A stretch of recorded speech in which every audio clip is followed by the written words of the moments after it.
ഉണ്ണികൃഷ്ണൻ പോറ്റിയും മറ്റു വൻ സ്രാവുകളും ചേർന്ന് ശബരിമല മുഴുവൻ കൊള്ളയടിക്കാൻ തീർച്ചപ്പെടുത്തിയ കഥകൾ ഇങ്ങനെ പുറത്തേക്ക് വന്നുകൊണ്ടിരിക്കുകയാണ് ഒന്നൊന്നായി. ശബരിമലയുടെ ഈ നല്ലൊരു ഭാഗവും ഉണ്ണികൃഷ്ണൻ പോറ്റിയും സംഘവും കൊണ്ടുപോയി എന്നുള്ളത് വ്യക്തമാണ്. അതുകൊണ്ട് തന്നെയാണ് കസ്റ്റഡിയിൽ കഴിയുന്ന പോറ്റി ഇപ്പോൾ നിരവധി പേരുകളാണ് പുറത്തേക്ക് വിട്ടിരിക്കുന്നത്. ഒരു വലിയ സംഘം തന്നെ ഇതിൻ്റെ പിന്നിലുണ്ട്. സംഘടിതമായി ചേർന്നുള്ള കൊള്ളയടിയാണ്. അതും പകൽക്കൊള്ള.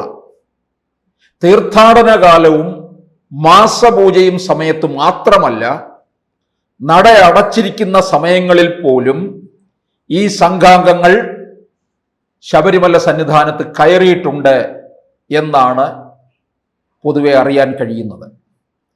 തീർത്ഥാടന കാലം എന്ന് പറയുമ്പോൾ 68 ദിവസമാണ്.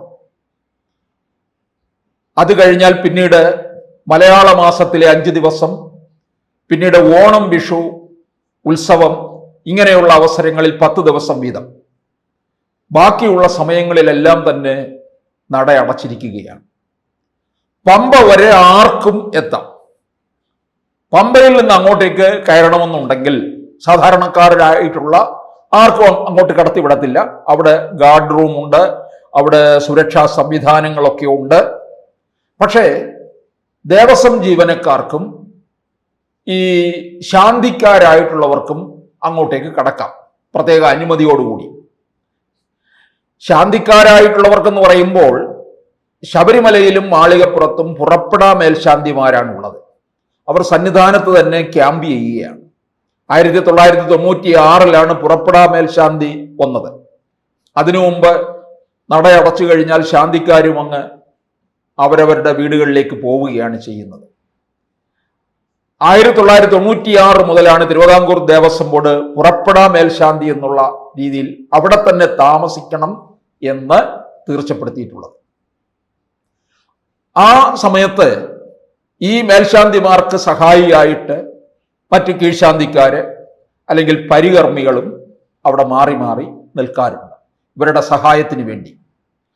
പിന്നെ ദേവസ്വം ഉദ്യോഗസ്ഥർക്ക് അവിടെ പോകാം, കാരണം അവിടെ പലതരത്തിലുള്ള നിർമ്മാണ പ്രവർത്തനങ്ങളൊക്കെ നടക്കുന്നുണ്ട്. ശബരിമലയിൽ ഇപ്പോൾ നട അടച്ചിരിക്കുകയാണെങ്കിൽ പോലും പലതരത്തിലുള്ള ശുചീകരണം പ്രവർത്തനങ്ങൾ ഇതെല്ലാം തന്നെ നടക്കും. അതുകൊണ്ട് അത്തരത്തിലുള്ള ഉദ്യോഗസ്ഥരെയും മറ്റുമൊക്കെ കടത്തിവിടും. അപ്പൊ ഉണ്ണികൃഷ്ണൻ പോറ്റിയെ പോലുള്ള ഈ ലോക കള്ളന്മാര്, ദേവസ്വത്തിലെ ഉയർന്ന ഉദ്യോഗസ്ഥരും ഒക്കെ പലവട്ടം ഈ തീർത്ഥാടന കാലമല്ലാതെ നട അടച്ചിരുന്ന സമയത്ത് സന്നിധാനത്ത് എത്തി എന്നാണ് അറിയാൻ കഴിഞ്ഞിട്ടുള്ളത്. അത് ഇത്തരത്തിലുള്ള പാളികളും മറ്റും, അതുപോലെ ശ്രീകോവിലിന്റെ കട്ടിള, ആ പടിയൊക്കെ തന്നെ കൊണ്ടുപോകാൻ ഇവർക്കേറെ സൗകര്യമുണ്ടായി എന്നുള്ളതാണ്. ഇവർക്ക് മറ്റു ചില ലക്ഷ്യങ്ങൾ കൂടി ഉണ്ടായിരുന്നു. ഇതെല്ലാം തീർത്ത് പിന്നീട് ഇതിനെല്ലാം സ്വർണം മാറ്റിയതിന് ശേഷം ഈ ആറന്മുളയിൽ നിന്ന് ശബരിമലയിലേക്ക് കൊണ്ടുവരുന്ന തിരുവിതാംകൂർ മഹാരാജാവ് നടക്കി വെച്ച തങ്കയങ്കി 450 പവൻ വരുന്നത്, ആ തങ്കയങ്കി പോലും മാറ്റി മറ്റ് ചെമ്പിൽ തീർത്ത് വെറുതെ ഒരു പൂശൽ നടത്തി സമാനമായിട്ടുള്ള ഒരു വിഗ്രഹം നിർമ്മിക്കാനുള്ള പരിപാടിയും അവർക്കുള്ളതായിട്ടാണ് അറിയാൻ കഴിഞ്ഞിട്ടുള്ളത്. ഇതൊക്കെ ഉണ്ണികൃഷ്ണൻ പോറ്റിയുടെ ചോദ്യം ചെയ്യലിൽ നിന്നാണ് പല കാര്യങ്ങളും പുറത്തേക്ക് വന്നുകൊണ്ടിരിക്കുന്നത്. ഈ സ്വർണ്ണക്കൊള്ളയിൽ തന്നെ വൻ സ്രാവുകളാണ് ഉള്ളതെന്നാണ് പറയുന്നത്. പല മുൻകാലത്തെ പല ദേവസ്വം മന്ത്രിമാര്, പ്രസിഡന്റുമാര്, ബോർഡ് അംഗങ്ങള്, ഇവരെല്ലാം തന്നെ ഇതിനകത്ത് കൂട്ടുപ്രതികളായി വരികയാണ്. തീർത്ഥാടന കാലം അല്ലാതെ അല്ലെങ്കിൽ നട അടച്ചിരിക്കുന്ന സമയങ്ങളിൽ ഈ ഉണ്ണികൃഷ്ണൻ പോറ്റിയെ പോലുള്ള സംഘാംഗങ്ങൾ ശബരിമലയിൽ എത്തിയോ ഇല്ലയോ എന്നുള്ളത് അറിയേണ്ടത് ആ കാലഘട്ടത്തിലെ ആ സമയത്തുള്ള മേൽശാന്തിമാരെ ചോദ്യം ചെയ്തെങ്കിൽ മാത്രമേ അറിയുകയുള്ളൂ. പുറപ്പെടാ മേൽശാന്തി എന്ന് പറയുമ്പോൾ ഈ വൃശ്ചിക മാസം തുടങ്ങി അടുത്ത വൃശ്ചികം 1-ാം തീയതി വരെയാണ്.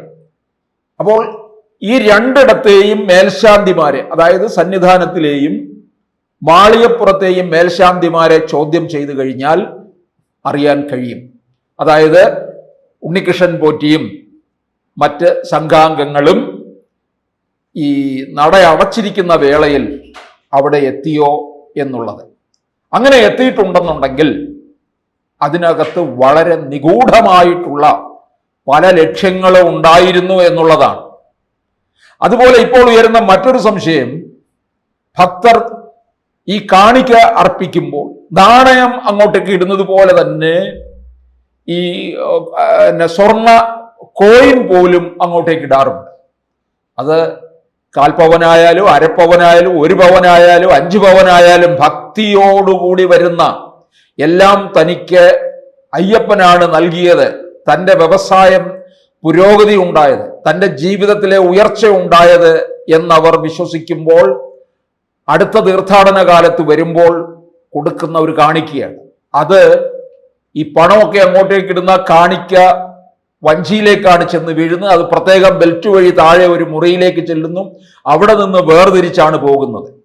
ഇങ്ങനെ വന്നിട്ടുള്ള സ്വർണ്ണ കോയിനുകൾ പോലും ഈ ഉണ്ണികൃഷ്ണൻ പോറ്റിയുടെ സംഘാംഗങ്ങൾ, അതായത് ഉണ്ണികൃഷ്ണൻ പോറ്റിയുടെ നേതൃത്വത്തിൽ രൂപം കൊണ്ട പല ഉദ്യോഗസ്ഥന്മാരും ഇതിനകത്ത് അവയൊക്കെ തന്നെ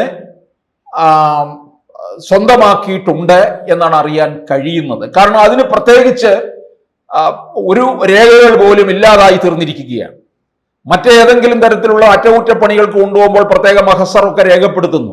ഇവിടെ അതല്ല, കിട്ടുന്നവർ കൈക്കലാക്കുന്നു എന്നുള്ള രീതിയിലുള്ള കാര്യങ്ങളാണ് പുറത്തു വന്നിരിക്കുന്നത്. ഇതിനെക്കുറിച്ചുള്ള ചോദ്യം ചെയ്യൽ ഇപ്പോൾ പുരോഗമിച്ചു കൊണ്ടിരിക്കുകയാണ്.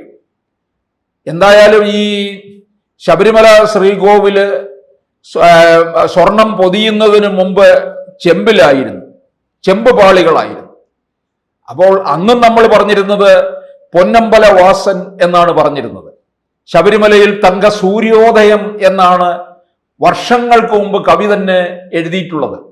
അത് ചെമ്പിൽ പൊതിഞ്ഞ പാളികളായിരുന്ന സമയത്ത് പോലും ശബരിമലയിൽ തങ്ക സൂര്യോദയം. പക്ഷേ ഭക്തരെ സംബന്ധിച്ചിടത്തോളം ഇത് ചെമ്പിൽ നിന്ന് തങ്കത്തിലേക്ക് മാറി എന്നുള്ളത് കൊണ്ടൊന്നും അവരുടെ ഭക്തിക്കൊരു മാറ്റമല്ല സംഭവിക്കുന്നത്. അത് അയ്യപ്പനോടുള്ള ഒരു ഭക്തി അളവ് കൂടുക മാത്രമാണ് ചെയ്തിട്ടുള്ളത്. അവരൊരിക്കലും ഈ സ്വർണം പൊതിഞ്ഞോ തങ്കത്തിൽ പൊതിഞ്ഞോ എന്നുള്ളതല്ല നോക്കിയിട്ടുള്ളത്. അവിടെ അയ്യപ്പനിൽ ഉള്ള വിശ്വാസമാണ് അവരവിടെ ഭക്തർ അർപ്പിച്ചിട്ടുള്ളത്. പക്ഷെ അതിനെ മുഴുവൻ, കോടാനുകോടി ഭക്തജനങ്ങളുടെ മുഴുവൻ വിശ്വാസത്തെ തകർത്തുകൊണ്ടാണ് ഇപ്പോൾ ഇത്തരത്തിലുള്ള കാര്യങ്ങൾ അരങ്ങേറിക്കൊണ്ടിരിക്കുന്നത്. 2019 കാലം കഴിഞ്ഞുള്ള ആ ഒരു തീർത്ഥാടന കാലത്ത് ഇവർക്കൊരു സുവർണ അവസരമായിരുന്നു. കോവിഡ് കാലവും അതിനെ തുടർന്നുള്ള കുറച്ച് കാലങ്ങളില് മാസപൂജയ്ക്കായാലും ഉത്സവത്തിനായാലും ഓണം ഇങ്ങനെയുള്ള സമയങ്ങളിൽ തീർത്ഥാടകരുടെ എണ്ണം തീരെ കുറവായിരുന്നു. ഇതൊക്കെ ഇവർക്ക് കൂടുതൽ അവസരങ്ങൾ ഉണ്ടാക്കി എന്നുള്ളതാണ്. അപ്പൊ ഉണ്ണികൃഷ്ണൻ പോറ്റി വെളിപ്പെടുത്തിയിരിക്കുന്ന 15 പേരുകൾ എന്ന് പറയുന്നത് അത് വമ്പന്മാർ തന്നെയാണ്. അവര് വലിയ നേട്ടം ഉണ്ടാക്കിയിട്ടുണ്ട് എന്നുള്ളതും വ്യക്തമാണ്. ഇനി ആ വമ്പന്മാരിലേക്ക് അന്വേഷണം നീളും എന്നാണ് അറിയാൻ കഴിയുന്നത്. കൂടുതൽ വാർത്തകളും വിശേഷങ്ങളും നിങ്ങളിലേക്ക് എത്താൻ ABC മലയാളം സബ്സ്ക്രൈബ് ചെയ്യുക, ബെൽ ബട്ടണും അമർത്തുക.